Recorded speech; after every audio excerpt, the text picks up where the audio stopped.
वनौषधि विद्यापति, आयुर्वेद के ज्ञाता, उत्तराखंड की भूमि में जन्मे विद्वान डॉक्टर मायाराम उनियाल वनौषधि एवं आयुर्वेद के लब्ध प्रतिष्ठित ज्ञाता हैं।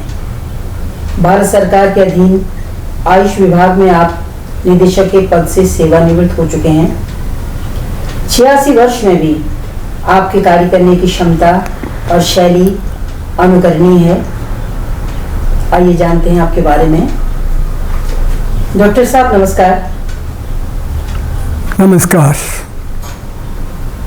सबसे पहले अपने जन्म स्थान के बारे में बताइए कि आपका जन्म कहाँ हुआ। डॉक्टर हेमा जी, मेरा जन्म टिहरी गढ़वाल के दोनी ग्राम में मैं उत्पन्न हुआ हूँ, और जो कि उत्तराखंड की पवित्र भूमि कहलाती है।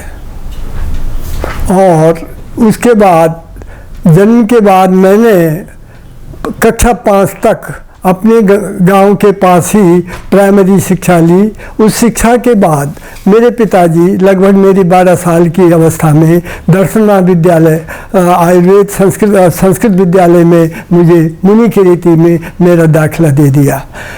मुनिकीरेती में मैंने करीब प्रथमा, जिसको 8th क्लास कहते हैं, वहाँ से 1950 में मैंने पास किया। उसके बाद 51 में मैं हरिद्वार आ गया। हरिद्वार में मैंने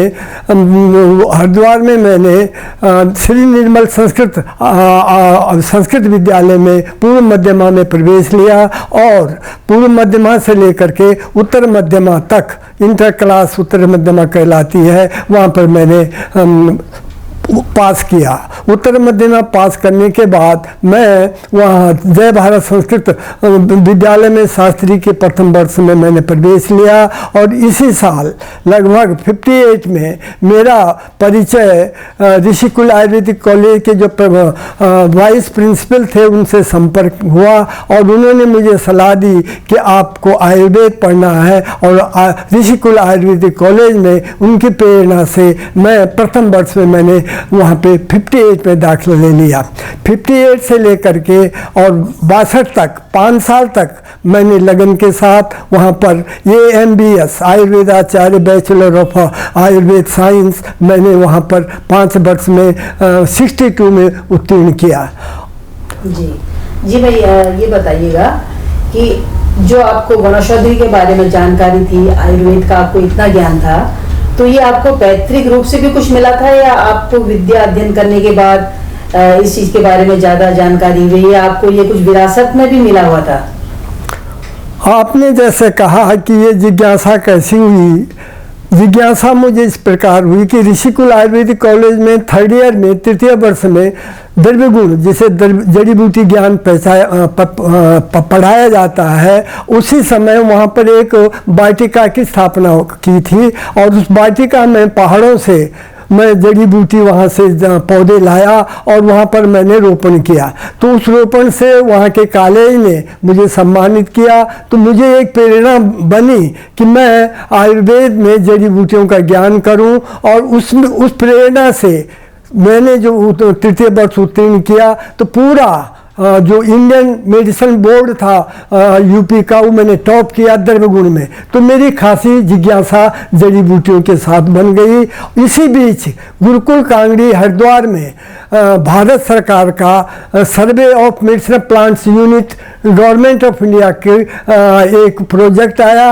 उस प्रोजेक्ट में 62 में मैंने अक्टूबर में मेरा रिजल्ट निकल गया, और नवंबर में ये प्रोजेक्ट गुरुकुल कांगड़ी में आया। मेरी रुचि तो थी, मैंने अप्लाई कर दिया। मेरे दोस्तों ने कहा कि तुम क्यों नहीं अप्लाई करते हो, मैंने अप्लाई कर दिया, और ईश्वर की प्रेरणा से, क्योंकि मैं जड़ी बूटियों का अच्छा मुझे एक लगन भी थी, पहचान भी थी पर्वतीय होने के नाते। तो वहाँ के लोगों ने, जो एक्सपर्ट कमेटी थी देहरादून FRI की आई हुई, और वाइस चांसलर गुरुकुल कांगड़ी, उन्होंने रिसर्च ऑफिसर आयुर्वेद के पद पर मेरा नियुक्त कर दिया। और तब से मैं जड़ी बूटियों की खोज में भारत सरकार की परामर्श से पूरे उत्तर प्रदेश के जो पर्वतीय क्षेत्र था, चारों गढ़वाल, पौड़ी, टिहरी, अल्मोड़ा, बागेश्वर, इनके लिए सर्वे के लिए मुझे नियुक्त किया गया टीम के साथ। जी, जैसे आपने बताया कि टीम के साथ आपकी नियुक्ति हुई, तो इसमें आप लोगों का किस तरह से आपसी समन्वय रहता था? आप किस तरह से जड़ी बूटियों के बारे में ज्ञान देते थे या उनके बारे में परामर्श करते थे, और जो दूसरे आपकी टीम के लोग थे, किस तरह से कार्य चलता था, थोड़ा आप बताएंगे? हाँ, इस समय जैसे कि आयुर्वेद का धीरे धीरे विकास काल प्रारंभ हो ही गया था और बार बार यही प्रश्न आता था कि आयुर्वेद में स्टैंडर्डाइज नहीं है, मानकीकरण नहीं है। आयुर्वेद की जड़ी बूटियों में संदिग्धता है। प्रदेश भेद से कोई वैद्य किसी बूटी के नाम से पुकारता है, वही वैद्य उसी बूटी को दूसरे नाम से पुकारता है। इसलिए भारत सरकार ने एक कमेटी का फॉर्म किया, जिस कमेटी पहली चोपड़ा कमेटी बनी। चोपड़ा कमेटी ने परामर्श दिया कि इस काम के लिए, ऑथेंटिकेशन के लिए, द्रव्यों की एकीकरण के लिए, एक रूपता लाने के लिए कमेटी में आयुर्वेदिस्ट हों, फार्माकोगनिस्ट हों, बॉटनिस्ट हों, फाइटोकेमिस्ट हों, इनकी टीम आयुर्वेद की औषधि निर्माण में जो जड़ी बूटियों का प्रयोग होता है उनकी पहचान के लिए काम करे, और जो जड़ी बूटी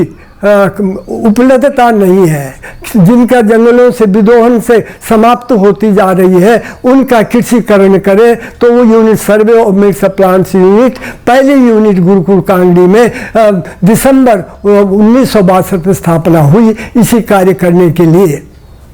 तो उस दौरान जब ये कार्य आपका चल रहा था, तो आप पूरी तरह संतुष्ट थे कि बहुत अच्छा काम चल रहा है और एक वनौषधि के क्षेत्र में या आयुर्वेद के क्षेत्र में हम बहुत अच्छे मुकाम पर पहुंच रहे हैं, या आपको लग रहा था कि कुछ और होना चाहिए, कहीं कुछ छूट रहा है?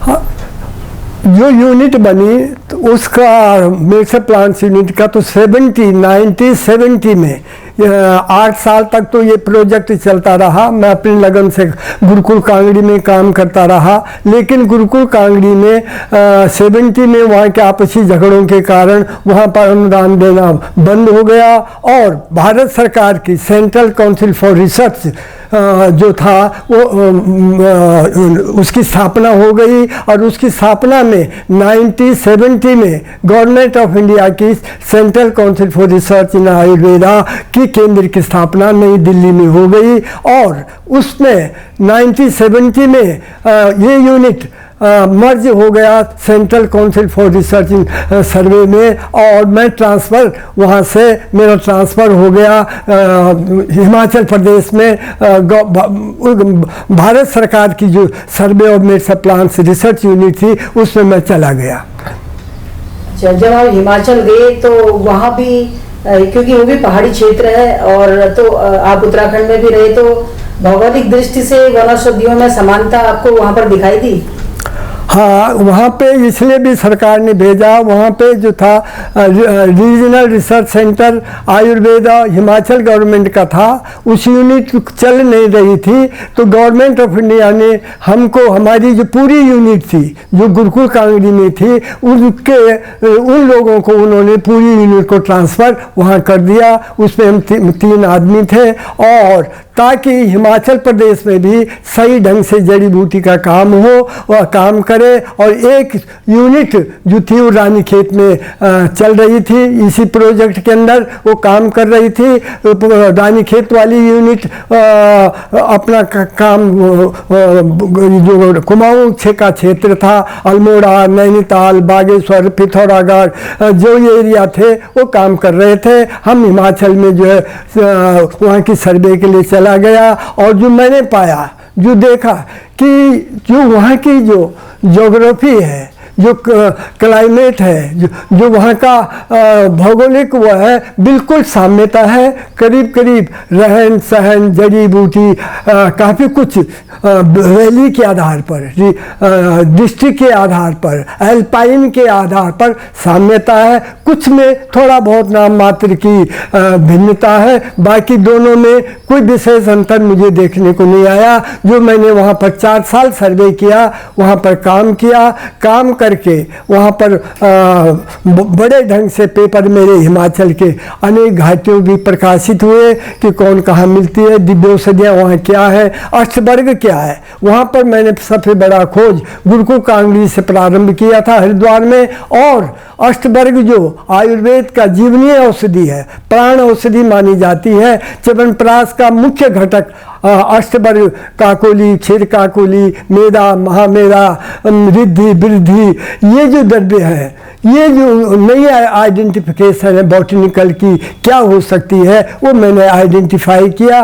और वहाँ करके दोनों जगह वो जड़ी बूटियाँ हमको मिली, उनका पेपर हमने छापा, उनकी बॉटनिकल आइडेंटिटी भी हमने FRI देहरादून रिसर्च इंस्टीट्यूट के माध्यम से किया। वो काम हमने वहाँ पर करा। जब वहाँ पर काम कर लिया और 4 साल वहाँ पे मैंने विधिवत काम किया, उसके बाद एक यूनिट की स्थापना, सेंटर की स्थापना झांसी में स्थापित हुई। 70 चल रही थी, तो उस यूनिट का इंचार्ज गवर्नमेंट ऑफ इंडिया ने 78 में मुझे जो है Jhansi regional research centre Ayurveda Jhansi transfer कर दिया। मैं वहाँ भी काम करने के लिए चला गया। जी, तो जो भी आपने जितना भी कार्य किया, ये एक एज ए डॉक्यूमेंटेशन के रूप में, शोध पत्र के रूप में, पुस्तकों के रूप में कितना संग्रहण आप इसका कर पाए? सबसे बड़ी गवर्नमेंट ने जब देखा कि सर्वे का काम, ऑल इंडिया भारत सरकार की ये जो सर्वे का काम था, ऑल ओवर कंट्री हर जगह रीजनल रिसर्च सेंटर सर्वे के खुले, उसमें सर्वे की टीम, जैसे आपको बताया, आयुर्वेदिस्ट, बॉटनिस्ट, इस तरह से फार्माकोग्निस्ट टीमें होती थी। हर जगह इस रिसर्च सेंटर भारत के जम्मू कश्मीर से लेकर के कन्याकुमारी तक सर्वे यूनिट स्थापित हुए। और मैं अपना काम एक वैद्य होने के नाते, आयुर्वेदिस्ट होने के नाते, ये रिसर्च काउंसिल जो हमारी स्थापना हुई थी 71 दिल्ली में, ये उसका कंट्रोल करती थी। वो देखती थी हम सर्वे हर्बेरियम लाना, उनके सीट बनाना, म्यूजियम बनाना, ये सब काम करना, और साथ में रीजनल कल्टीवेशन की टेक्निक को भी डेवलप करना, ये काम करते थे। लेकिन उसमें जो काम की जो गति थी, वो किन्हीं आपसी लोगों में समन्वय न होने के कारण उसकी गति विकास में जो होना चाहिए था वो नहीं चल पाई। लेकिन मैं अपना काम करता रहा। उस काम में मेरी लगन को देखते हुए special survey tour government of India ने, उस समय कर्ण सिंह जो थे स्वास्थ्य मंत्री थे भारत सरकार के, उन्होंने लेह लद्दाख, जम्मू कश्मीर का जो क्षेत्र है लेह लद्दाख, उसकी जड़ी बूटियों की खोज के लिए स्पेशल सर्वे टीम गठित की। और उस स्पेशल सर्वे टीम में वनस्पति विशेषज्ञ एक्सपर्ट के रूप में मुझे 3 महीने के लिए लद्दाख भेजा।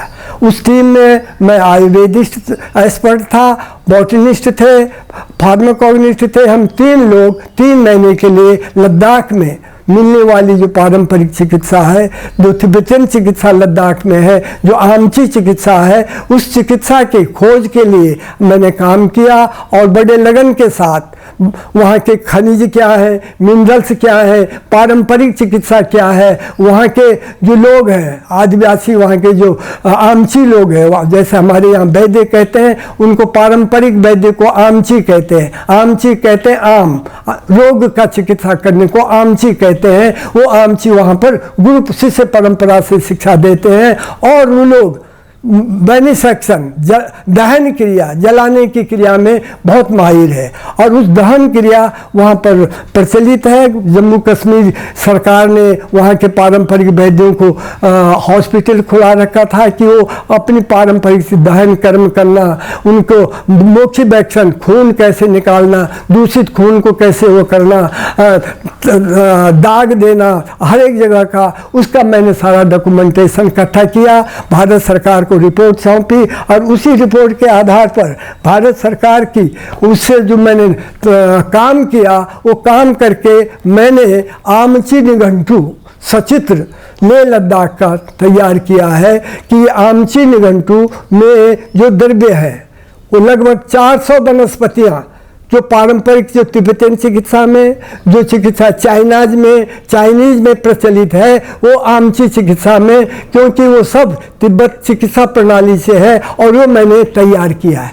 और ये चिकित्सा भी मैंने इसका नाम निघंटू दिया और ये निघंटू भी मैंने अपने प्रयास से तैयार किया और ये श्लोक तैयार किए कि ये किस तरह से काम करते हैं, पारंपरिक चिकित्सा क्या है, दिव्यौषधियाँ क्या है। ये एक नई खोज मैंने तैयार करी उस स्पेशल सर्वे के उससे, भारत सरकार के उससे, और ये भी मैंने तैयार करके शोध के लिए कि इस किताब पे जो है, इसमें जो पारंपरिक चिकित्सा है, जो तिब्बतियन चिकित्सा है, जो आमची चिकित्सा है, जो अद्भुत काम करती है, कारगर है और जिनका अभी तक आयुर्वेद में कुछ को छोड़ करके समावेश नहीं है, इन पे काम करने की ज़रूरत है, शोध करने की ज़रूरत है। ये किताब तैयार की।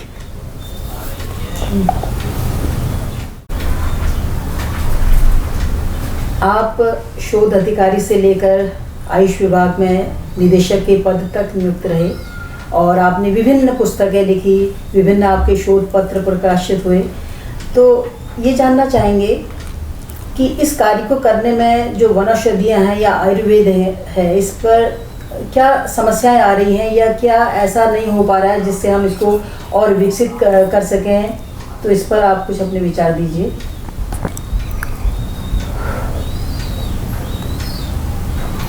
मोदी जी का, हमारे प्रधानमंत्री जी ने जो बात कही और जो विश्व स्वास्थ्य संगठन ने में इस बात को स्वीकार किया है कि हमारी जो ट्रेडिशनल नॉलेज है, पारंपरिक चिकित्सा है, वो अनुभूत है। परीक्षा के हमारी दादी माँ परदादा वो चलती आ रही है और ऐसी चिकित्सा को शोध कार्य होना चाहिए। अनुसंधान करके हमको आज के परिप्रेक्ष्य में, साइंस एंड टेक्नोलॉजी के युग में जो साधन आज हमको रिसर्च के परीक्षा करने के लिए, टेस्ट करने के जो उपलब्ध साधन हैं, उनके माध्यम से उनको जो है विश्व पटल पे लाने की ज़रूरत है। एक तो मेरी सबसे बड़ी वेदना ये भी है, जैसे मैंने कहा है कि जो अनुभूत है, चरक ने स्पष्ट कहा है कि नानौषधि भूतम जगतिम, जगत में जो अनेक प्रकार की जड़ी बूटियाँ हैं, हर काम करती है, लेकिन बुद्धिमान मनुष्य वही है। तम तम युक्ति युक्तम भेषज्यम, उनको बुद्धिपूर्वक, युक्तिपूर्वक उनकी खोज, अनुसंधान, रिसर्च करनी चाहिए। और रिसर्च का जो समय का माध्यम था, उसका था कि परीक्षा करके, देख करके, जो आपने देखा वो कैसे प्रयोग हो रहा है। दूसरा अनुमान करके, अनुमान करते हैं कि जो लोग दूसरे खा के देखा वो बेहोश हो रहा जंगलों में, उस समय चिकित्सा करता था, उसको खा के ठीक हो गया। भेड़ नकुला खा रहा, उसने सांप का जहर खाया, वो गया, उसने जहर लगा, उसने बूटी खाई और उसका जहर ठीक हो गया। बारहो नेद भेषजिम, मैं ये कहते हैं कि उनका जो ज्ञान है, बारह है, नकुल है, आदिवासी है, वनेचर है, उनके प्राप्त जो ज्ञान है, उनके हमारे ऋषि मुनियों ने परीक्षा करके, एक्सपेरिमेंटर करके जो उन्होंने देखा, उसके बाद उन्होंने साहित्य की रचना की। वो शोध की प्रक्रिया थी। उस शोध को जो रस गुण वीर विपा उस औषधियों का था, उसको उन्होंने उसको प्रयोग किया अपने पे। ठंडा खाया, मीठा जो चिकित्सा है, ठंड को वाले को गर्म चिकित्सा दे दी, गर्म वाले को ठंडी दे दी। ये एक्सपेरिमेंट उन्होंने किए, उस समय की विधि थी। हम कहते हैं कि उसको आज के परिप्रेक्ष्य में रिसर्च के द्वारा जो हमारी लेबोरेटरीज हैं, उनको सहयोग लेकर के आयुर्वेद के जो मौलिक सिद्धांत हैं, जो आयुर्वेद की फंडामेंटल रिसर्च है कि जो पैरामीटर्स हैं उनको आधुनिक टेक्नोलॉजी को साथ लेकर के उन सिद्धांतों को स्थापित करना है, उनको उस विधि से अपने सिद्धांत को परिपुष्ट करने का नाम आयुर्वेद रिसर्च कहलाएगा। हम केवल एक्सट्रैक्ट निकाल करके और ये कह देना कि इसमें ये एल्कलॉइड है, ये काम करता है, ये आयुर्वेद नहीं है। आयुर्वेद का तो रस से काम करता है, गुण से काम करता है, वीर्य से काम करता है, प्रभाव से काम करता है, वो द्रव्य रस भेद से दूसरे को फायदा करता है। उस आयुर्वेद की जड़ी बूटी रूट कोई काम करती है, फल कोई काम करता है, बार्क कोई काम करता है। एक ही बूटी गुण धर्मों के आधार पर उसको किसके साथ मिला करके वो बूटी जो है हर व्याधि में काम करती है। ये फंडामेंटल जो सिद्धांत हमारे आयुर्वेद के हैं, इस विधि को आधुनिक टेक्नोलॉजी को लेते हुए, ट्रायल लेते हुए अनुसंधान की प्रक्रिया, एक तो वेदना मुझे सबसे बड़ी है कि इस पर चिंतन होना चाहिए। तो सर इस पर कुछ काम हुआ है, आपकी नज़र में आया है कोई काम इस तरह से भी कोई प्रकाश में?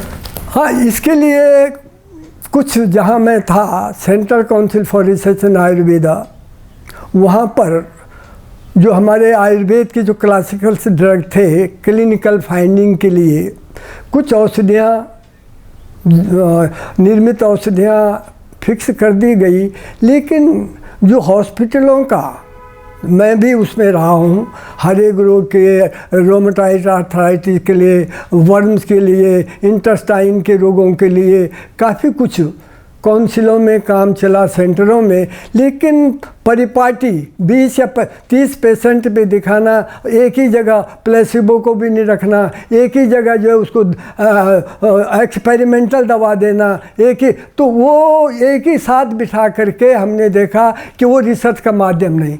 पेशेंट को यदि पता चल गया तेरी ट्रायल चल रही है तो वो दवा खाना छोड़ देगा, ये भाग जाता था, वो रहता ही नहीं था।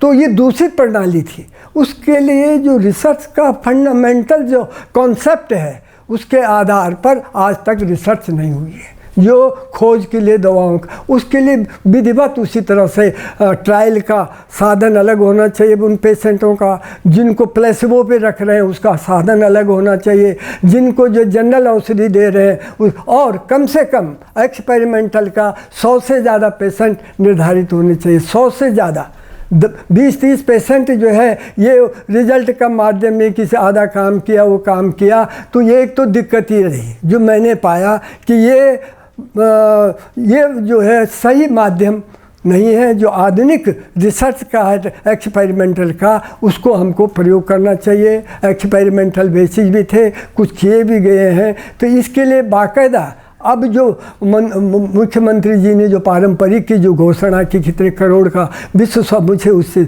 आशा हो रही, मैं उसका भी तैयार कर रहा हूँ कि उस आधार पर सारा पैरामीटर बने, और बनने की कई 1000 करोड़ की योजना है। तो ऐसी उम्मीद जागृत होती है कि अब उस रूप में ये विश्व स्वास्थ्य संगठन ने स्वीकृति दे दी है, पैसा भी दे रहा है। तो जो मेरा सोचना है, मेरा जो स्वप्न है, लगता है कि उसके आधार पर आयुर्वेद की पूरे विश्व के लिए जो आयुर्वेद की चिकित्सा है, उस आधार पर खरी निकलेगी। और जो भारत विश्व गुरु की वाली बात है, तो वो संभावना की जागृत होगी, ऐसी उम्मीद है। तो इसके लिए आप अभी से तैयारी भी शुरू कर रहे हैं, क्योंकि आपका तो ज्ञान अपरिमित है। आपका वनौषधि पर, आयुर्वेद पर आपने बहुत जगह जगह आप गए हैं, उत्तराखंड के जंगलों में आपने वनौषधियों पर शोध किया है। तो ये अभी जो आपका जो ज्ञान है, इसको आप किस तरह से रखना चाहेंगे आगे? एक मेरा पहला, मैं मुख्य ज्ञान की जो पीड़ा मुझे है, वो पीड़ा उत्तराखंड पे है। हमेशा देवभूमि उत्तराखंड कहलाती है, और हिमालय, देवात्मा हिमालय, हिमालय सारा आयुर्वेद का जो अवतरण है वो हिमालय से ही हुआ है। ब्रह्मा, ये जो प्रकृति पुरुष है, यद पिंडे तद ब्रह्मांडे, जो खेल है, जो पिंड, जो शरीर है, वो ब्रह्मांड प्रकृति पुरुष में है। और वही बायोडाइवर्सिटी है। और बायोडाइवर्सिटी जो विश्व का में किताब तैयार हो रही है मेरी, विश्व का सर्वमान्य ग्रंथ चरक संहिता का निर्माण, चरक संहिता का जो सृजन, वो हिमालय से ही है। महर्षि चरक डांडा जो है कोटद्वार के पास जो है, दुगड्डा के पास चरक डांडा जो है, महर्षि वहाँ रहे हैं। दुगड्डा में करुणाश्रम रहा है जहाँ आयुर्वेद का उद्घाटन मालिनी नदी के किनारे। तो ये जो इतिहास है ये देवभूमि उत्तराखंड में ही है जहाँ से आयुर्वेद अवतरण हुआ। लेकिन 69 में पर्वतीय विकास संघ ने जड़ी बूटी विकास का संस्थान की स्थापना किया, पैसा दिया। 2000 में उत्तराखंड अपना स्वतंत्र उसमें आया और मेरी वेदना बराबर रही कि वहाँ पर काम होना चाहिए। वहाँ के जो सिद्धांत हैं इतने करीब 150-200 पेज की रिपोर्ट है कि वहाँ पर एजुकेशन कैसी होनी चाहिए, रिसर्च कैसी होनी चाहिए, क्या क्या माध्यम होना चाहिए, कहाँ सेंटर है। और उसके लिए जड़ी बूटी संस्थान गोपेश्वर में मंडल में स्थापित किया गया था। लेकिन उसका मूल्यांकन 2000 में उत्तराखंड अलग बनने के राज्य के बाद भी सारे कागज़ ये होगा वो होगा, हर्बल प्रदेश होगा, आयुष प्रदेश होगा, डिक्लेरेशन है। हमारे मुख्यमंत्री जी ने भी वो सारे घोषणाएं की, सब किया, लेकिन कुछ काम वहाँ पर नहीं हुए कागज़ों में। मैं जब वहाँ पर मुख्यमंत्री खनूड़ी जी ने मुझे आयुर्वेद की जड़ी बूटी के लिए बुलाया कि वहाँ पर काम करें, लेकिन वहाँ पर मुझे कॉपरेशन नहीं मिला। वहाँ पर मुझे दिखाई दिया कि केवल मैंने उनको कहा था कि जड़ी बूटी शोध संस्थान में डायरेक्टर का पद ऐसा होना चाहिए जो वहाँ रह के काम करे, शोध का काम करे। बड़ी मुश्किल से जो है वहाँ पर कोई डायरेक्टर टिकता ही नहीं था, कोई रहता ही नहीं था। जिस संस्थान का कोई डायरेक्टर ही मालिक नहीं है वो संस्थान बन नहीं सकता। जिस डायरेक्टर को कोई पावर नहीं है, पावर के बिना जो है काम नहीं होता। मैंने कई बार कहा कि वहाँ पर उसको पावर दी जाए, उसको काम करने का अधिकार दिया जाए उसको। लेकिन हमारी उत्तराखंड सरकार की जो पॉलिसी थी वो केवल प्रमुख सचिव, ये सचिव उनके अधिकार में दे करके और उनको एक मालिक बना करके, और उनके पास बहुत सारा काम है, उनको कहाँ इतना समय रिसर्च का देखना सोचना। वो आए गए, छुट्टी करे, बात करी, वो आज भी वही गति चल रही है जिससे वो नहीं हुआ। मैंने कई बार गवर्नर को भी चिट्ठियाँ लिखी, मेरे पास सब चिट्ठियाँ हैं कि वहाँ पर मसौदा होना चाहिए। जड़ी बूटियों का जो पैसा दे रहे हैं उस पर समन्वय होना चाहिए कि वास्तव में काम हो रहा है कि नहीं। किसानों को ट्रेनिंग किस तरह से दी जा रही है, उसके लिए भी खनूरी जी को ये चाह थी। उन्होंने बार बार कहा कि ये सारी पेपर है, क्यों नहीं बना हर्बल स्टेट सीएम। ये सीएम की बार बार है, उन्होंने अधिकारियों को बुलाया, क्यों नहीं बना रहे हैं। तीसरी उन्होंने कहा सीएम ने बड़ी वो दी कि सीएम बोले सुधर जाओ, अधिकारियों को सबको कहते कि सुधर जाओ वरना तुम्हारी खैरियत नहीं। लेकिन लोगों को ये कड़वा सत्य बुरा लगता था। उनको जो वो व्यक्ति ज़मीन पे काम चाहता था। मैंने कई बार खनूरी जी ने मुझे बुलाया, मैंने कहा ये काम तो ज़्यादातर कागज़ों में है, ज़मीन पे नहीं है। वो चीज़ मेरा ये कहना वहाँ के अधिकारियों को थोड़ा बुरा भी लगता था। अब मैं क्या करूँ।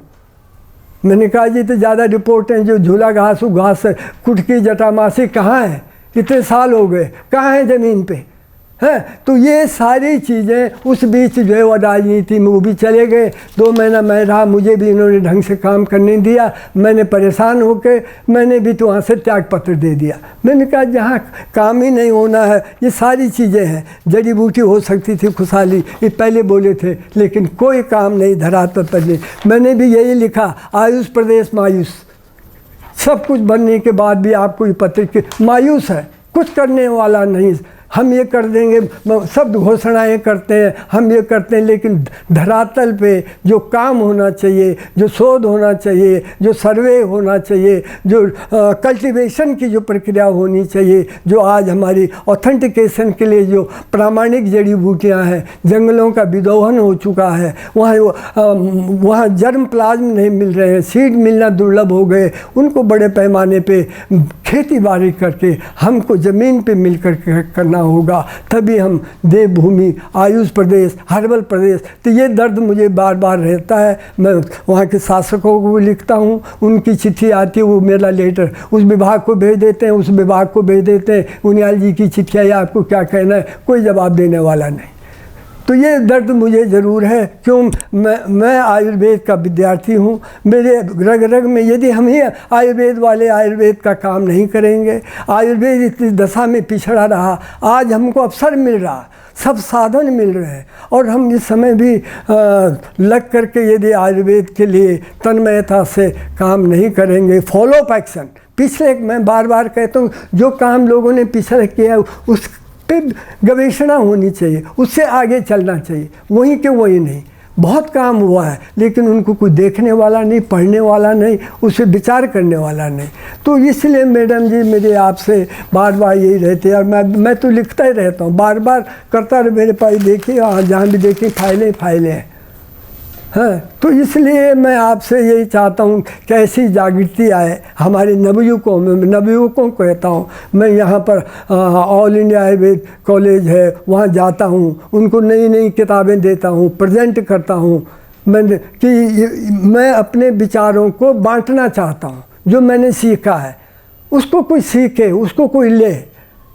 कब तक मेरे पास रहेगा? समाज में आपको इसमें कमी नज़र आती है कि लोग उस तरह से कार्य नहीं कर रहे हैं जिस तरह से गंभीरता से कार्य होने चाहिए, जड़ी बूटियों पर हो, वनौषधियों पर हो। इसके लिए आप आज की युवा पीढ़ी को क्या कहना चाहेंगे? हाँ, युवा पीढ़ी को मेरा बार बार निवेदन है, युवा पीढ़ी को आयुर्वेद को मूल चीज़ को ज़रूर पहले समझे। आयुर्वेद जो है शब्द ही ब्रह्म है, आयुर्वेद शब्द में है, आयुर्वेद शब्द के अंदर है, एक ही शब्द के अनेक अर्थ होते हैं। और आयुर्वेद में जो निघंटु बने हैं, निघंटु चिकित्सा शास्त्र बना है, वो केवल सिनोनिम्स में है। हमारे विद्वानों ने, ऋषियों ने वो आयुर्वेद सिनोनिम में उन्होंने जैसा कहा कि अमंत्रम अक्षरम नास्ति, नास्ति द्रव्य मनोषधम, अयोग्य पुरुषो नास्ति, अयोग्य पुरुषो नास्ति योजकस्तत्र लभ। कोई शब्द मंत्र है, कोई भी शब्द अमंत्रण है, हर शब्द मंत्र है। हर शब्द जो है आयुर्वेद में द्रव्य गुण में एक एक द्रव्य के 25 नाम आए हैं, और उन 25 नामों में उसकी आइडेंटिटी, उसकी स्पेशलिटी, उसकी ऑथेंटिसिटी वो घड़ी हुई है। मैं विद्यार्थियों को, टीचरों को कहता हूँ, आप इनको समझाओ। केवल कुटकी कह के काम नहीं चलेगा, केवल जटामासी कह के काम नहीं चलेगा जी। क्योंकि आपका तो आयुर्वेद पर और इस पर गहन अध्ययन रहा है, जड़ी बूटियों पर, और आपने उत्तराखंड ही नहीं, हिमाचल प्रदेश भी कई जगह आपने यात्राएं की हैं और जा जाकर इन पर शोध किया है, और बहुत विस्तार से आपने इस पर काम किया है, लिखित रूप में भी है आपका, हर तरह से आपका इस पर कार्य रहा है। तो अभी आगे क्या संभावनाएं हो सकती हैं? संक्षिप्त में आप ये बताएं कि क्या किया जाना चाहिए इसके विस्तार के लिए, इसको और हम आगे तक ले जाएं। देखिए, जैसे भारत सरकार का और आज की गवर्नमेंट का सबसे बड़ा यही कि हम भारतीय संस्कृति, भारतीय अध्यात्म के द्वारा हम अपनी आइडेंटिटी करें, भारत की जो विद्या है उसको विकसित करें। और उस भारतीय विद्या के विकसित में आयुर्वेद, ज्योतिष, कर्मकांड ये सब प्रमुख हैं। तो मोदी जी का जो स्वप्न है, और वो व्यावहारिक प्रैक्टिकल इस चीज़ को समझते हैं, और यदि वास्तव में मोदी जी का स्वप्न और वो इसके पीछे लगे रहे, तो मुझे निश्चित है कि पारंपरिक चिकित्सा का जो पैरामीटर है वो आज की खोज में, आज से जो रिसर्च का जो फाउंडेशन 21 मई को 21 अप्रैल को जो दिल्ली में होने जा रहा है विश्व स्वास्थ्य संगठन की ओर से, वो जो बिंदु है, उस बिंदु से निश्चित आयुर्वेद का भविष्य उज्जवल होगा। आयुर्वेद की जो नई काउंसिल बनी है उनकी भी मैं विचार सुनता रहता हूँ। उसमें अमर उजाला में भी यही आया है, उन्होंने कहा भी है कि भारत में खुलेगा पारंपरिक दवाओं का वैश्विक केंद्र। इसमें जो उनकी थीम है, इससे ऐसा लगता है कि निश्चित रूप से आने वाला भविष्य आयुर्वेद के उजागर के लिए है, आयुर्वेद की रिसर्च का है। रिसर्च के जो थॉट्स हैं उनके द्वारा आयुर्वेद की जड़ी बूटियों पे, आयुर्वेद के औषधियों पे काम होगा और उस पारंपरिक चिकित्सा के माध्यम से आयुर्वेद की जो ये धरोहर है उसकी जो एफिकेसी है पूरे विश्व में आयुर्वेद की चिकित्सा का सिद्धांत का प्रचार प्रसार होगा और विश्व आयुर्वेद चिकित्सा पद्धति ये आयुर्वेद होगी। ऐसा मेरा स्वप्न है, ऐसा मेरी है कि यदि मोदी जी का ये साकार रूप से चला तो निश्चित सार्थक होगी। डॉक्टर साहब, आप 86 वर्षीय, आपने जैसा भी बताया था, तो इस उम्र में भी आपकी कार्यशैली, कार्य करने की क्षमता अभी तक भी बहुत महत्वपूर्ण है और लोगों के लिए प्रेरणा स्रोत है। तो आप थोड़ा अपने कार्यशैली के बारे में बताएंगे कि अभी तक भी आप किस तरह से अपने कार्यों को करते हैं, एक दिनचर्या आप कैसे अपनी शुरू करते हैं? मेरी जो दिनचर्या है, यद्यपि मेरी पत्नी बीमार है, काफ़ी बीमार रहती है, एक तो मेरे दिमाग में बार बार उसकी चिंता रहती है और उनकी दवाई दारू का भी, उसके साथ साथ मेरे दिमाग में दूसरी चिंता, सबसे बड़ी चिंता क्यों है कि मैं कुछ करूं, कुछ लिखूं, कुछ जो थॉट्स दिमाग में मेरे आते हैं बार बार, चिंतन जो मेरा है वो चिंतन मुझे धकेलता है कि मैं किताब को देखूं, कोई नई चीज़ लिखूं, कोई नई चीज़ बताऊं। तो ये मैं हमेशा, मेरे पास काफ़ी लाइब्रेरी है यहाँ पर और उस लाइब्रेरी का मुझे हर किताब का है तो मैं उनसे निकालता रहता हूँ, पढ़ता रहता हूँ और लिखता हूँ। उनको जो भी वो मेरे दिमाग में बात आती है मैं उसको नोट करता हूँ, या कहीं पेपर में आयुर्वेद के बारे में कोई सूचना आती है मैं उसको पढ़ता हूँ और उसको बताता हूँ और उसके लिए लेख रूप में देता हूँ। कोरोना के बारे में है, कोरोना में आयुर्वेद की क्या चिकित्सा हो सकती है, क्या आयुर्वेद में जीवाणु है क्या नहीं, इस पर भी मैं बोलता रहता हूँ। आयुर्वेद में नशा मुक्ति क्या है, इन पे भी मैं बोलता रहता हूँ। एकांत मन से, ध्यान से आप क्या काम कर सकते हैं, इस तरह से मेरी बराबर यही दिनचर्या है। और अकेले में सोते भी मैं आयुर्वेद का सोचता हूँ, पढ़ते भी आयुर्वेद का सोचता हूँ। घर में ज़रूर ये मेरा दुर्गुण है, पत्नी ज़रूर मेरे से नाराज़ होती बेचारी कि ये हर घड़ी उसी काम को सोचते हैं और कुछ सोचते हैं, इनको न परिवार का पता न किसका पता। तो पता नहीं क्यों ये व्यसन नशा मुझे हो गया, किस लिए हो गया, और जब आयुर्वेद की मैं बात करता हूँ मैं ठीक हो जाता हूँ, पता नहीं क्या वजह है। यही एक बात है, बस यही मेरा चिंतन है, यही अध्ययन है। और आपके परिवार में बच्चे अभी क्या कर रहे हैं? बच्चे प्रभु है, मेरा बड़ा बच्चा भी, पत्नी भी अपना काम कर रहे हैं, वो अपने गारमेंट्स का काम करते हैं। छोटा अमेठी यूनिवर्सिटीज़ में है, दोनों हस्बैंड वाइफ वहाँ पे काम कर रहे हैं।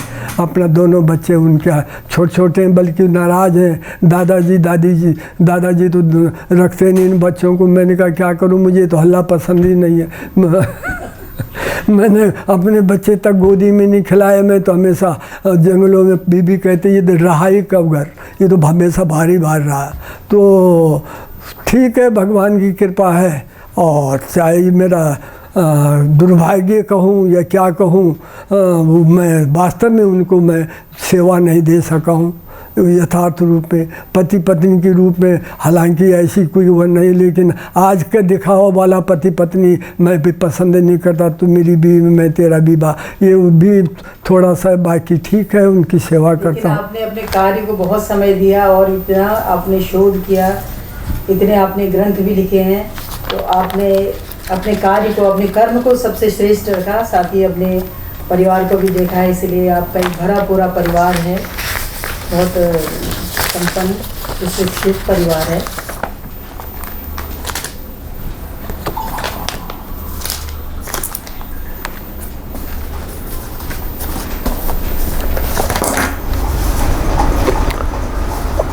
मेरा आजकल जो दिनचर्या चल रही है कि किस तरह से मैं अपना क्या काम करता हूँ। सुबह से उठ करके जलपान स्नान करके इस समय मेरा जो लेखन कार्य है वो है विश्वविख्यात सर्वमान्य चरक संहिता, आयुर्वेद चिकित्सा का प्राचीन ग्रंथ के सर्वमान्य उसका विवेचन। महर्षि चरक ने जो आयुर्वेद की जो प्रमुख 2 संहिताएं हैं, चरक और सुश्रुत। चरक चिकित्सा का, जड़ी बूटियों की चिकित्सा का, आयुर्वेद चिकित्सा का महत्वपूर्ण ग्रंथ है जिसमें औषधि जड़ी बूटियों के द्वारा चिकित्सा की जाती है। सुश्रुत शल्य चिकित्सा का, सर्जरी का प्रधान चिकित्सक माना गया है। तो मैंने इस समय चरक के जो ऋषि थे उन्होंने यायावर जंगलों में घूमना, एक जगह न रुक करके सारा अध्ययन करना, प्रकृति का अध्ययन करना, बायोडाइवर्सिटी, किस तरह से उत्तराखंड की बायोडाइवर्सिटी है, वहाँ पर घूम करके उन्होंने देश से, काल से, पशु पक्षी, सरीसृप, इनकी सब के बारे में अपने ग्रंथ में जानकारी दी और उनका उपयोग के बारे में दिया। अन्न, आहार क्या है, खान पान क्या है, ऋतुचर्या क्या है, दिनचर्या क्या है, 100 साल तक हम कैसे जीवित रह सकते हैं, जड़ी बूटियों से कैसे चिकित्सा कर सकते हैं, इसके बारे में मैं इसमें लग रहा हूँ। तीसरा, उन्होंने आयुर्वेद अवतरण, आयुर्वेद का वो कहाँ से उद्गम हुआ, वो हिमालय में बैठ करके ब्रह्मा के द्वारा जो बताया गया, सबसे प्रथम प्रजापति ऋषियों द्वारा, ब्रह्मा, अश्विनी कुमार, इंद्र के द्वारा, फिर भारद्वाज ऋषि हिमालय में बैठ करके जड़ी बूटियों की जो खोज की उन्होंने, वो इस ग्रंथ में, चरक में मैंने सारा समावेश किया है। और इसके साथ यह दिखाया है कि महर्षि चरक जो आयुर्वेद के जो स्थान है वो चरक डांडा, जहाँ पर उन्होंने वहाँ पर अभी भी खोद करके खरल मिले हैं, वहाँ पर कुछ प्राचीन खंडहर मिले हैं, जिससे प्रतीत होता है कि महर्षि चरक चरेक डांडा कोटद्वार के पास आकर के आए थे, रुके थे, वहाँ पे भी उन्होंने काम किया। ये सब जानकारी मैं इस ग्रंथ चरक के विवेचन कर रहा हूँ कि किस ग्रंथ में, किस अध्याय में, किस श्लोक में, किस चिकित्सा में उन्होंने किस तरह से वर्णन किया है, उस सारा विवेचन इसमें, इस किताब में है, जो कि शोधकर्ताओं के लिए, अध्ययनकर्ताओं के लिए ज्ञान होगा। इसके साथ साथ जो कालिदास है, महर्षि कालिदास भी उत्तराखंड में रहे हैं। उन्होंने उत्तराखंड की जो प्रकृति है, अभिज्ञान शाकुंतल के बारे में, और मेघदूत में उन्होंने प्रकृति का वर्णन दिया, वो भी हमने इसमें दिया कि कालिदास को भी ज्ञान उत्तराखंड में सरस्वती का वरदान प्राप्त हो करके उन्होंने महाकाव्यों की रचना की। वो भी जो हमारा उत्तराखंड है, जहाँ से आयुर्वेद का उद्गम हुआ है, वो भी वहीं के उस प्रदेश के रहने वाले थे, उस प्रदेश की भौगोलिक जलवायु को जानते थे, जिसका उनके साहित्य से स्पष्ट उल्लेख होता है। ये सभी जानकारी इस ग्रंथ में है। और ये ग्रंथ देहरादून में कीर्ति प्रकाशन जो है पब्लिकेशन, वहाँ पर बिनसर पब्लिकेशन, जिसके देख रेख जो है कीर्ति नवानी कर रहे हैं, उन्होंने मेरे पास ये डमी भेज दी है। ये मैं काम कर रहा हूँ, इसका प्रूफ रीडिंग देख रहा हूँ। ये 10-15 दिन लगेंगे, उसके बाद मैं देहरादून जाऊँगा और ये रचना लगभग 350 पेज की जो है तैयार होगी, ऐसे मुझे उम्मीद है। देख रही हैं, ये आयुर्वेदिक फार्माकोपिया कमेटी जो भारत सरकार ने बनाई है, फार्माकोपिया में आयुर्वेद की जो योग हैं उनको कैसे पहचानेंगे, कैसे निर्माण करेंगे, ये 4 फार्माकोपिया कमेटी ने, भारत सरकार ने ये तैयार किया है। ये सब मैंने यहाँ पे रखी हुई है, क्योंकि मैं एक्सपर्ट कमेटी का फार्माकोपिया में मेंबर था, इसलिए हम लोग वहाँ पर जड़ी बूटियों का निर्णय करके ये तैयार करते थे। इसी प्रकार ये जो ग्रंथ है, अनेक आयुर्वेद के आरोग्य कैसे रह सकते हैं, आरोग्य के लिए क्या सिद्धांत है, चरक ने क्या बताया है, सुश्रुत ने क्या बताया है, हिमाचल प्रदेश में, जम्मू कश्मीर की क्या जड़ी बूटियाँ हैं, अपने जो है विद्वानों के जो लेख हैं, ये सारे आपको दिख रहे हैं। इसके साथ साथ ये जो ग्रंथ दिख रहे हैं, ये दिव्यौषधियाँ और पारंपरिक चिकित्सा, ये 2 भागों में, 2 खंडों में छपी है। ये भी सचित्र है, इसकी भी कीमत 2 भागों में है, 1100 रुपये रखी है। ये सारी रचनाएँ भी मेरी छपी है और ये केवल आयुर्वेद के लिए विकासित की गई। ये सारे जो आप देख रहे हैं ये सब मुझे सम्मानित जगह जगह से ये मिले हैं, वो भी मैंने याददाश्त के लिए यहाँ पे लगा रखे हैं, इस तरह से किया है। तो आप कितना घंटा अपने अध्ययन कक्ष में व्यतीत करते हैं? हाँ, मेरा लगभग जो है 7-8 घंटे। मैं तो रात को भी सोचता हूँ, दिन को भी सोचता हूँ, सोचना तो मेरा ही करीब पूरा है, लेकिन कम से कम 4-5 घंटे बैठ के तो मैं काम करता ही हूँ, जब भी जैसा मुझे अवसर मिलता है। कभी मीटिंग में जाऊँ तो मैं फिर आकर के तुरंत काम पे लगता हूँ, इस तरह से मैं काम करता हूँ। इसी तरह से ये सारे प्रकाशन हैं, रिपोर्टें हैं जगह जगह की, जहाँ जहाँ मैं गया हूँ वहाँ पर सारा काम करता हूँ। उनकी रिपोर्टें हैं, लेखन की किताबें जो प्रकाशित होती है वो है। ये अभी बहुत बड़ा ग्रंथ मेरा तैयार हुआ है, ये मेडिसिनल प्लांट्स ऑफ अष्टबर्गा। ये भी विदेश में अष्टबर्ग पे कितना रिसर्च काम हुआ है। ये बाहर नोवा जो पब्लिकेशन है उससे केवल 200 पेज का अष्टबर्ग का कंपाइलेशन काम किया है, जिसमें वर्ल्ड अपने भारत के कितने लोगों ने इस पर काम किया, और उसमें पहला व्यक्ति मैं हूँ जिसने अष्टबर्ग की खोज की दिशा में ये काम किया है। ये पूरा मोनोग्राफ ये किया है, और ये डॉक्टर हमारे आयुर्वेद यूनिवर्सिटी के जो प्रोफेसर हैं सेमवाल, उन्होंने इसको कंपाइल किया। इसी तरह से कई काम कंपाइलेशन का काम चल रहा है। ये सामने ये भी आप देख रहे हैं, ये सब सम्मानित हैं। ये मेरी वही बनौषधि विद्यापति अभिनंदन ग्रंथ का वो है। ये रेयर मैंने आपको दिखाया है कि हिमालय में जो रेयर ऑर्किड है और औषधियों के उन ऑर्किडों में विशेषता भंडार है, उनका हम तैयार करते हैं। इसी प्रकार जड़ी बूटियों की पहचान के लिए हमने लोगों को कॉलेजों में ज्ञान करने के लिए अर्जुन है, इसका नाम संस्कृत नाम क्या है, किस काम में यूज होती है, ये भी हम तैयार करके विद्यार्थियों को उनकी पहचान के बारे में जानकारी देते हैं। ये भी काम हम करते हैं। इसी तरह से सारे हमारे कार्यक्रमों के फोटोग्राफ्स हैं, ये सारे हुए हैं जो लगे हुए हैं। ज्योतिष, आयुर्वेद, कर्मकांड, ये सारी चीज़ें हम सबका समावेश करते हैं। हमारे कितने तीर्थ हैं, ज्योतिर्लिंग कितने हैं, क्योंकि इनका सबका संबंध आयुर्वेद से है।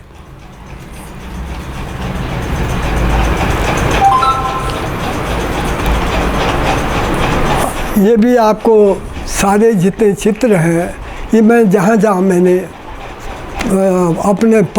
अपने भाषण देने जाता होऊंगा, जो लोग मुझे सम्मानित करते हैं, अवार्डेड करते हैं, जहाँ मेरे पूरे जीवन काल के ये सारे चित्र उनके द्वारा ये मुझको सम्मानित किए गए हैं। उनके ये है माननीय राष्ट्रपति के द्वारा मुझे बैद्यनाथ ने जो अवार्ड दिया है जड़ी बूटी शोध संस्थान का, 2 लाख का अवार्ड उन्होंने दिया। ये उनका फोटोग्राफ्स है। राष्ट्रपति भवन में मेरा सम्मानित हुआ था। ये शंकर दयाल शर्मा जी का है, उन्होंने भी मुझे बुलाया था। तो ये सम्मानित, ये सामने शंकर दयाल शर्मा जी मेरी किताब का भी, दूसरी किताब का विमोचन कर रहे हैं, उनका फोटोग्राफ्स है। इस तरह से ये सारा जो है मेरी वो है सम्मानित हो करके है। ये भी आपको अभी बताया था कि किस तरह से मुझे अवार्ड, लाइफ सेविंग अवार्ड जो है आयुर्वेद दिवस के दिन मुझे जो है दिल्ली में सभागार में मुझे माननीय आयुष मंत्री जी द्वारा, उनके कर कमलों द्वारा मुझे सम्मानित किया गया। ये जो आयुष विभाग के जो डायरेक्टर जनरल है डॉक्टर धीमान, ये साथ में खड़े हैं। ये आयुष मंत्रालय के आयुष मंत्री यहाँ पर जो है विद्यमान है।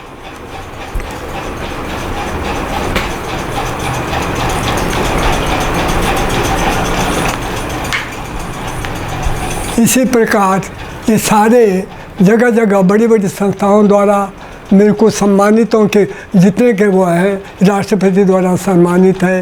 ये आयुर्वेद अलग विभाग के द्वारा सारे सम्मानित लगा रखे हैं कि कब कब मुझे सम्मानित किया गया, कहाँ मुझे प्रशस्ति पत्र दिए गए, किस संस्था के द्वारा, किस विद्यालय के द्वारा, किस यूनिवर्सिटीज़ के द्वारा, ये सारे फोटोग्राफ और प्रशस्ति पत्र याददाश्त के लिए रखे हैं। अभी मेरी जड़ी बूटी खेती बाड़ी पे मेरी किताबें छपी, भैरव सिंह शेखावत जी ने दिया। ये माननीय राष्ट्रपति नरसिंह राव जी को मैंने किताबें भेंट की। ये सारी चित्र उन्हीं से है, उनको भेंट कर रहे हैं। ये गवर्नर उत्तराखंड की जोशी जी हैं, उनको राजनिवास में जाके रचनाएं भेंट की गई है, उन्होंने भी सम्मानित पे मुझे बुलाया था। तो ये महापुरुषों के वो हैं। ये सारे याददाश्त मैं बाल्यकाल अपने ये मेरे भाई हैं, इनको मैं पढ़ाई के लिए हरिद्वार ही ले आया था। ये छोटे छोटे, मेरी पत्नी थी। मैं 62 में, मैंने 62 में मैंने आयुर्वेद AMBS परीक्षा की थी, तभी का मेरा ये फ़ोटो है। इन बच्चों को भी, अपने भाइयों को, तीनों को मैं पढ़ाई के लिए देहरादून हरिद्वार ही ले आया था। ये तब का फ़ोटो है। ये माता पिताजी मेरे हैं, उसमें बड़ा बेटा उनकी माता जी की गोद में है, बेटे ने लगाई है। ये बालकृष्ण जी के साथ मेरा अभिनंदन। ये फारूक जी हिमालय ड्रग कंपनी के प्रेसिडेंट हैं, उनके साथ है, उनका फ़ोटो है। ये राष्ट्रीय आयुर्वेद विद्यापीठ के द्वारा मुझे फेलोशिप प्रदान की गई थी। ये उसका प्रशस्ति पत्र है, आयुर्वेद फेलो। और मुझे द्रव्यगुण का एक्सपर्ट गुरु करके उन्होंने मुझे सम्मानित किया। इस तरह से थोड़ा बहुत ही आपको दिखा दे रहे हैं जो कि यहाँ पर है। कुछ प्रशस्ति पत्र देहरादून में भी हैं अपने जीवन के। वो केवल इसीलिए मेरा मन कहीं भी नहीं लगता। मैं सबको कहता हूँ मेरा आश्रम है, मुझे आराम यही मिलता है। मैं भाग करके भी यहीं आता हूँ, अपना अध्ययन करता हूँ। ये मेरा एक जीवन का एक दैनिक चर्या बन गई है, जिससे मुझे संतोष होता है कि हाँ, मैं ठीक हूँ। मैंने केवल जो कोई आए बच्चों को प्रेरणा के लिए मैंने ये एक म्यूज़ियम सा बनाया है। और इसलिए बनाया है कि देखिए, मैंने अपने जीवन के कार्यकाल में हर जगह आयुर्वेद के संभाषा परिषदें, आयुर्वेद के डिबेट, आयुर्वेद की जानकारी की देने के लिए किया। और उस समय जो मुझे प्रशस्ति पत्र या मतलब ये मिलते थे, वो मैंने यहाँ पर सजो के रखा है, ताकि लोगों को प्रेरणा मिले, लोगों को जानकारी मिले उनके सबके फोटोग्राफ्स हैं। इसके वाणी में मेरा इंटरव्यू दिया आधा घंटे का, और वो आया, उसमें था कि आयुर्वेद, भारत की पहचान आयुर्वेद का ज्ञान, और उस ज्ञान को यदि कोई जानकार है तो वैद्य मायाराम मुनियाल है। तो ये उस तरह से दिया है। अभी भी वो आए थे, वो भी फिर उन्होंने इंटरव्यू लिए कि आयुर्वेद का उद्गम किस तरह से और आज कहाँ पहुँचा है, क्या है। तो वो चाहते हैं कि इस तरह से लोगों को पता तो लगे कोई काम करने वाला है। तो ऐसे भी लोग हैं जो चाहते हैं कि आपका ज्ञान लोगों को तो जानकारी मिले, और लोगों अपने पास सब कुछ हो, लेकिन यदि व्यक्त नहीं है, वो लोगों में प्रसारित नहीं है, तो उसका महत्व भी नहीं है।